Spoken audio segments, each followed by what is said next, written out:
Begin. Start this off with a full loss in the draw phase. Are we going to play right into that? The field spell summons a bunch of bodies at the same time. They're not going to draw per summon. This is voiceless voice RyuGe. We have the Misva searching for the field spell here. They have no other forms of disruption to stop them. We're going to Enva put itself into the graveyard. We want Kaiva to put itself back in the deck. What happened? Why no back in deck activate field spell to then pop off wham bam thank you ma'am? The problem with this field spell is it's not activatable unless you have a Dinosaur, Sea Serpent, and Worm in your deck. If this is your only Sea Serpent, then I guess because you're teching it with Voiceless, there you go. This is now a dead card. You have a bunch of Garnets. We do have the Rivalry, which will be able to pop a card in the field by summoning the Anva. 7th Tachyon to make the deck more consistent. Okay, searching for the Manju, and Manju's going to be searching for the Mistva, right? On summon, search for the Mistva. Now, the Mistva has to activate in an open game state, meaning the Rivalry could just pop it. We're going to set up with the Anva first, which gives you protection from an Ash Blossom. If you were to activate anything in response to the Mistva searching, it will just negate. But you don't activate it in response, you activate it right now, or you wait for the field spell and then pop the field spell. We're not waiting. We're doing it right now. Anva from the deck, come forth. Oh, you chained it on chain 2. No, you gotta toggle on. Oh, shoot. So it activates, you toggle on, and then you pass, and then it says, a card is resolved. Would you like to activate this? That is when you activate it. Oh, crap. I can't believe it got negated. So that definitely should not have happened. The Rivalry is going to place a continuous spell at the bottom, then draw a card, maybe draw into a hand trap. Whoa, that's a pretty good draw. Don't mind if I do. Max C it up. We're going to be searching for a Royal Field spell, looking nice, and under the effect of Max C, do we care? Kaiva is a quick effect. If 2 cards were destroyed this turn, we could special summon this from the hand. And beyond that, it has no effect. Just a 3k body, Blue Eyes White Dragon to the field. And just like that, we have the Worm, the Dinosaur, the Sea Serpent. We're going to special summon for the deck our Anva, which will be destroying the Kaiva on summon, meaning we should have waited on that Kaiva summon until at least the Anva were to be summoned.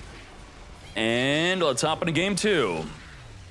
So very important, toggle on is going to be the way. Do not respond to the activation of the field spell or the activation of the effect, or the activation of the Pendulum, or the activation of the effect with Anva on field. Let's do it. Full loss in the draw phase. Again, we just had the same duel in game 1. We're going to be searching for our Saphira. Now, what's great about Full Loss is it does not count the hand special summoning, and we are Voiceless Voice. Also does not count the graveyard. So if we get low in the grave or we summon from the hand, no draws for you. Now, Imperm will be a good time to be used right now onto the Skull Guardian to prevent the setup of searching for the low, then setting up a continuous spell or a trap. We already have the continuous trap to get popping. So what are our disruptions here? We have Maxi, plus we could pop a card on the field, and, you know, that's pretty much all we have. No low, no negate with our Skull Guardian mate. We're going to be searching for the Mistva. Activate the Mistva. We're going to pop it right here, right now. This is when you should not use this. You should use this in response to the activation of the card, not the activation of the... you're supposed to use it in activation to the effect, not the card. We used it in response to the card, meaning if we have another copy, we could activate it from the hand and we still get to do the full play. Now, what if they have an Anva? Well, they would play the Anva. You could then, on the resolution, pop it before it activates. That's when you would have to pop it. Hopefully there's no confusion there. You all understand that? On when and why you're supposed to pop it? All right, we passing. We got Super Poly. We need 2 light monsters on the field to get fusing with, as we're going to be searching for a Saphira. Saphira is going to be sending herself to the grave, send a ritual spell from the deck to the grave, searching for our Mistva. RyuGe Realm Dino Mains, as we now have the Mistva, activating to grab our field spell. Our Garnets are properly in the deck to make sure this is a legal activation. 2, grab all 3, 1 to the hand, banish the other, send the other to the grave, and now let's summon 3 bodies. Anva, Hakva, and Emva. Pop on summon. That is almost 12,000 damage on the field. Holy moly. Lethal damage. Crazy deck. Once that field spell resolves, you got to stop it. We're going second, and ooh, they got full combo. This is going to be really difficult to respond to if we don't have any board breakers, especially not having hand traps to stop them, as they're not going to be fully popping off. We're going to Melody, activate to search your deck for 2 cards. You do have to negate the Melody with Ash, by the way, because otherwise you're not going to be able to Ash the Mistva nor the field spell, because the Anva will protect it. That is the choke point there.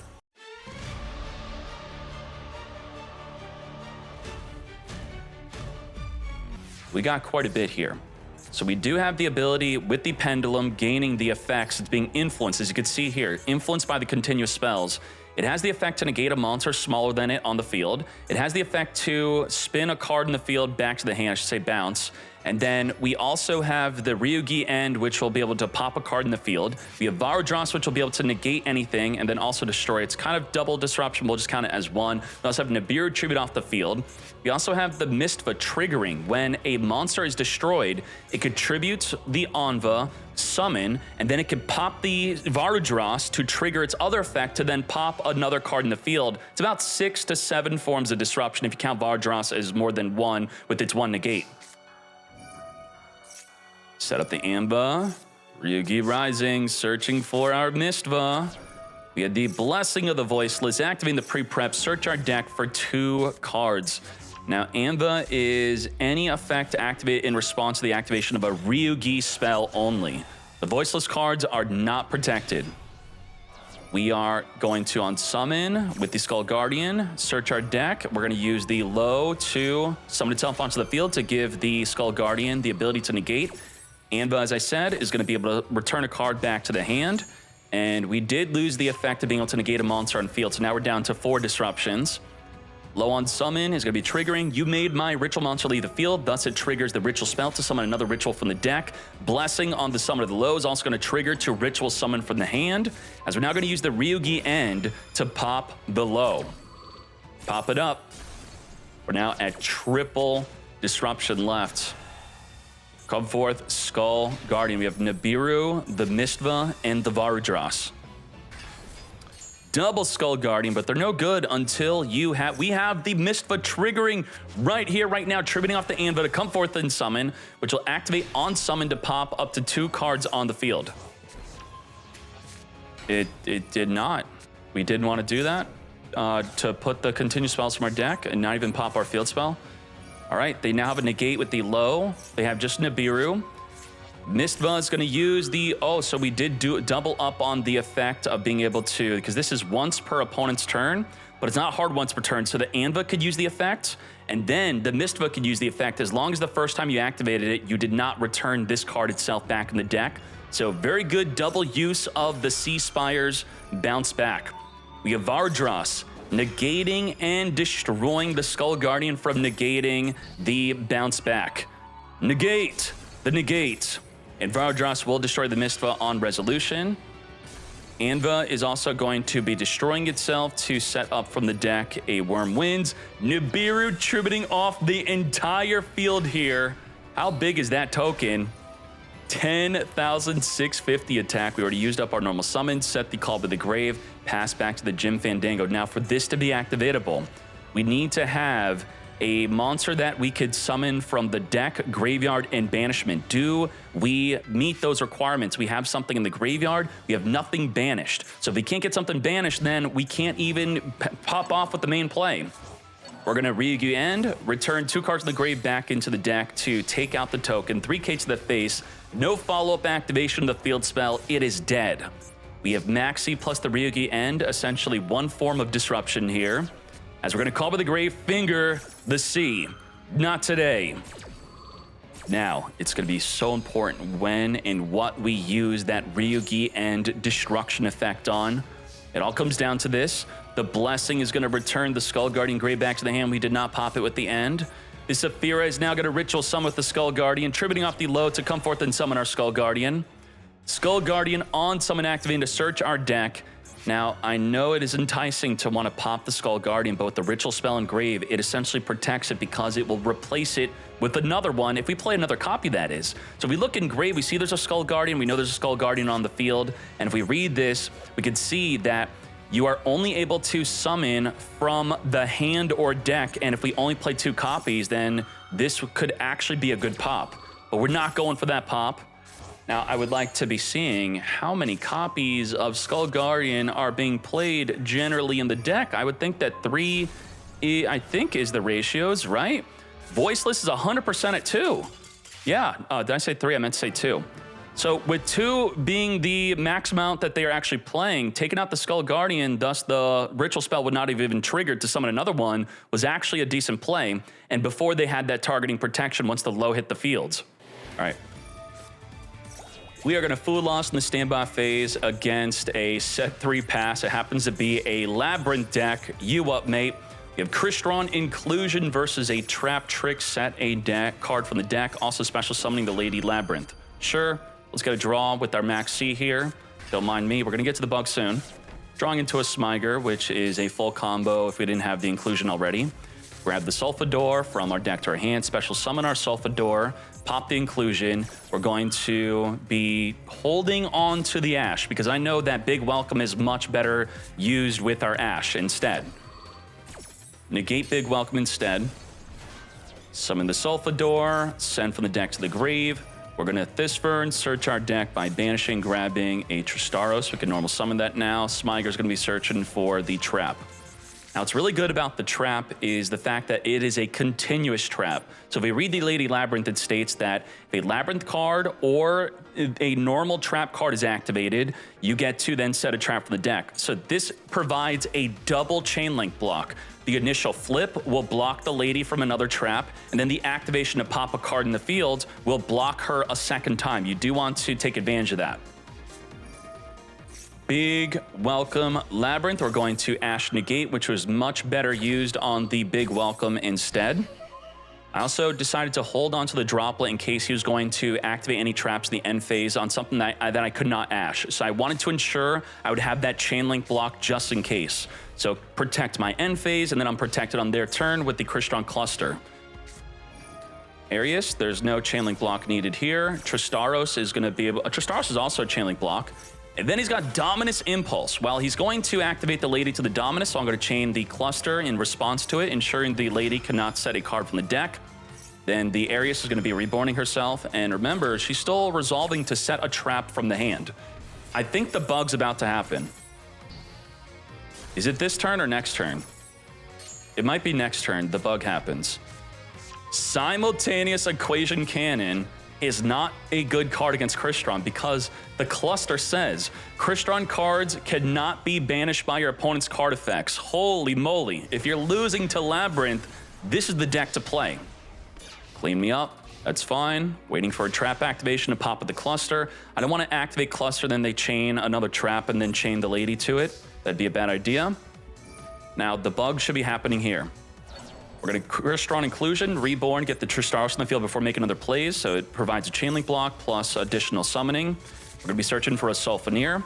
Sulfador, get popping here. And this is the bugged scenario. Are you ready?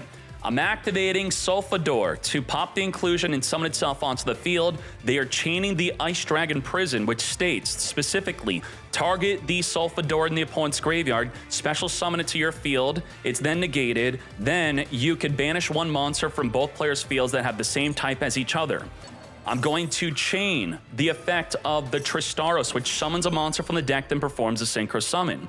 I'm going to chain the Crystron Cluster. Cluster is going to pop a card and return the engraved Sulfador back in the deck. How many Sulfadors do I have in the graveyard? I have one, just one, none other, okay? And it's being targeted by the Ice Dragon Prison. Returned it back in the deck. Is there a Sulfador engraved? There is not. So we're going to summon that Sulfador back onto the field. We're now going to Synchro with that Sulfador. And then, well, the Ice Dragon Prison... What the... It still summoned the Sulfador. This Sulfador went from my graveyard to my deck to my field back to the graveyard, and this is a targeting Reborn. So here you go. Was that a bug? What? And, all right, let's speed up from here. We're going to return the Tristaros and it took a full round trip through the whole game back into the graveyard and still got summoned. Now, in my deck view, it had 3 Sulfadors and it told me which one was activating the graveyard. It had the Chainlink 2 symbol, so I was like, I'm gonna summon that one. There's no way this will actually happen, but it freaking happened. So I went out of my way to summon the one that activated Engrave from the deck. He's got the Simultaneous Equation Cannon. I know I have Droplet to just negate the Lady Labyrinth, which I could either Chainlink block or just use it preemptively. Negate. And the Equation Cannon banishes nothing because my cards cannot be banished. Crystron cards you control cannot be banished. Straight up, does nothing, useless. And then we're going to be following up. Smyger is going to just be searching. I think we already activated this turn, but we're just activating everything we can. We're going to pop our Synchro, summon for the deck 2 bodies. We're going to trigger the Synchro, reborn the Tristaros, go into a Cyber Dragon Nova, into a Cyber Dragon Infinity. Let's give the lady that good suck she deserves, and let's wipe away my own Sulfador. And now it's a GG no re. We have an Omni Negate plus a pop, a Tristaros summon for the deck. There's nothing they could absolutely do. And even a Floodgate there, we just negate or pop it. We got the Sen'jin, we got the Inclusion, activate. I'm just gonna pop it, mate. Power Sync Stone, get that trash out of here. Not today, search our deck, and let's just inflict lethal damage as quickly as we can. Reborn from Engrave, 2600. This was a bit slower because it summons a monster in defense. Sorry about that. Okay, Tristaros on the field. We're gonna pop our back row, Reborn. Thank you, 8200 damage. Wham bam, thank you, ma'am. 85% of the chat agrees that that was a bugged duel. 15%. Can you freaking explain yourself? How is that not bugged? Even if you were to argue that I tried looking up a card that could non-target return a banished card back into the graveyard so that we could have a scenario where, let's say, you DD Crow Chainlink 1 onto a card, you then Chainlink 2, non-target return a banished card back to the graveyard. You then Chainlink 3, banish the card. That would then resolve backwards. It gets banished on Chainlink 3, and then non-target gets returned back to the grave, and then the DD Crow would banish it, and maybe that's because it's public knowledge, right? We know that exact card went from the grave to the banish back to the grave, and maybe that would work. I don't think that works either. I think if you just move, it's completely done. But the fact that the card went to a private knowledge, it went to my deck. You don't even, how can you prove that that is the same one I went? Just by going to the private knowledge area, it should even completely wipe away the identity of that being the original card I was targeting. Damn. All right, let's go.